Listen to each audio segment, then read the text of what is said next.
I didn't used to believe in these things, honestly. I thought pyramids were just massive tombs. Impressive, sure, but explainable. Human ingenuity, mathematics. Stones dragged across sand, that's all. Until the day I stood there under the shadow of something so old it made time feel like a lie. Something built not just to last, but to speak. And it did speak, not in words, not in language, but in weight, in presence, in something ancient pressing on your skin like gravity turned sentient. In that moment, I understood why some people outcry when they see them, why others go silent. It's not awe, it's memory. I was standing in front of the Great Pyramid of Khufu, over 2 million limestone blocks, each weighing between 2 and 80 tons, placed with a precision that modern cranes would struggle to replicate. And yet no mortar was used, just alignment, just intention. A local guide, older than the sand itself, leaned in and whispered, "You don't climb the pyramid with your feet, you climb it with your mind. Only the prepared will hear its voice." That night, something shifted. I had a dream, or maybe a vision. I saw chambers glowing with blue light. I heard tones like instruments not yet invented. I saw a room suspended in air, vibrating with a low hum. Inside there was a being, not alien, not human, but something else, wrapped in gold geometry, breathing in slow spirals. When I woke up, I couldn't go back to normal. Not after that. I started studying obsessively every angle, every measurement, every ignored anomaly. I learned that the pyramid's height and base encode the value of P, that its internal dimensions reflect F, the golden ratio, that is location, 20.29 V9 in 2 degrees N, perfectly matches the speed of light in meters per second. 209.99, 792, 458. You can call that coincidence. But how many coincidences does it take before it becomes design? And then there's Orion. The pyramids are aligned with the stars of Orion's belt. Alnitak, Alnilam, and Mintaka, not randomly but with exactitude. Even their relative brightness is represented in the size of the structures. And this alignment corresponds not to the present sky, but to the position of the stars in 10,500 BCA time, when officially there were no pyramids, no writing, no civilizations, just hunters and gatherers. But these stones say otherwise. Inside the Great Pyramid, things get stranger. No hieroglyphs, no treasure, no body, only resonance. When researchers begin testing frequencies in the king's chamber, they found something unusual. Certain tones amplified, as if the chamber itself was tuned, especially the 432 hertz, a frequency linked to sacred music, ancient mantras, and natural harmonic resonance. It's as if the pyramid wasn't made to hold a king, but to sing. That's when I found something even stranger. In the text of the hymn, ancient Hermeticists, there are references to temples of vibration that could alter the state of human consciousness. The Egyptians believed the spoken word hekau could shift matter, sound as technology, vibration as a bridge between spirit and stone. And if you walk through the pyramid, it feels that way. Every chamber has a different weight, a different silence. It's as if the space itself bends around you, as if you're being read. And here's where it gets disturbing. We found almost identical pyramids in China, in Peru, in Bosnia, in Sudan, with the same astronomical alignments, same ratios, same angles. Are we really supposed to believe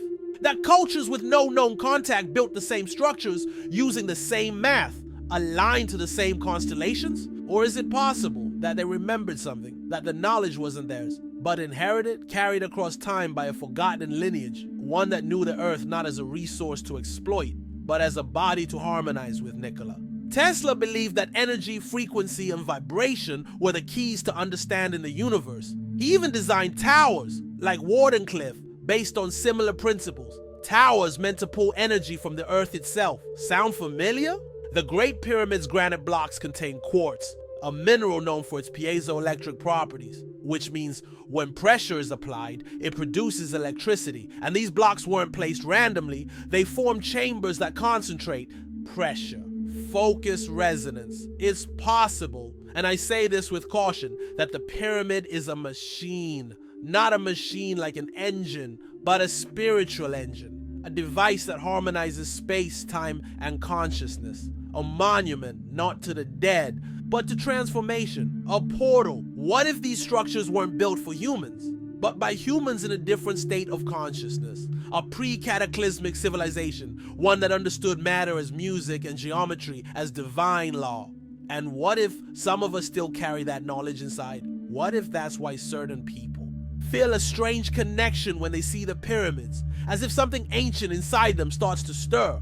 The pyramid becomes a mirror. It shows you what you forgot, what you lost, what you are, because the truth is that we are built the same way. Our bodies obey the golden ratio. Our DNA spirals like galaxies. Our brains emit frequencies. Our bones are shaped by the same rules found in stars, trees, and sacred architecture. You are a temple. You are a pyramid. And deep within you, there is a chamber that resonates, waiting to be activated. Some say the pyramids were never meant to be entered, that their geometry is a kind of seal, a lock, not to keep people out, but to keep something in, an energy, a memory, a frequency too ancient or too powerful to be fully understood by modern minds. And yet we keep returning century after century, drawn by a silence that feels alive, by the feeling that the stones are watching. In 1993, a mysterious metal door was discovered at the end of a narrow shaft deep inside the pyramid. No one knew why it was there. When they finally drilled a camera through it a decade later, they found another door, a sealed chamber, untouched for over 4,000 years, still unopened, still silent, still waiting. What's behind that door? Is it really just stone and dust? Or is it a message, a map, a memory? Some believe it's the Hall of Records, the mythical library said to hold the lost knowledge of Atlantis. A legacy not of pharaohs, but of a forgotten age, when human beings still walked between stars and stone. And maybe that's why you're still here listening. Not because you're curious about history, but because a part of you remembers. Not in your mind, but in your bones, in your breath, in that quiet part of you that's been whispering all your life. You've been here before. Maybe the real mystery isn't who built them, but why we forgot. And now you remember. But here's where it gets strange. Some believe the pyramids hold more than just forgotten knowledge.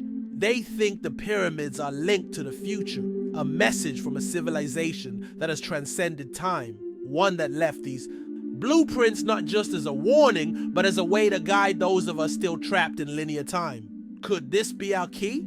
Could the pyramid be more than just a relic? Could it be a time machine? A gateway to understanding not just the past, but the future? The truth is, no one knows. But the fact that we are still drawn to these structures, that we are still seeking their secrets, tells us something. It tells us that the pyramids are not just monuments to the past. They are invitations. Invitations to remember who we really are, to awaken something ancient inside us, to reach beyond time. If this stirred something inside you, if it made your skin tingle or your chest tighten, it's not because of the story. It's because the story is inside you. Do you believe this really happened? Do you feel like something ancient is waking up inside you? Then share this video with someone who's ready. Comment what you felt, what you saw, what you remembered, and subscribe to this channel. But only if you're ready to uncover what was never supposed to be forgotten.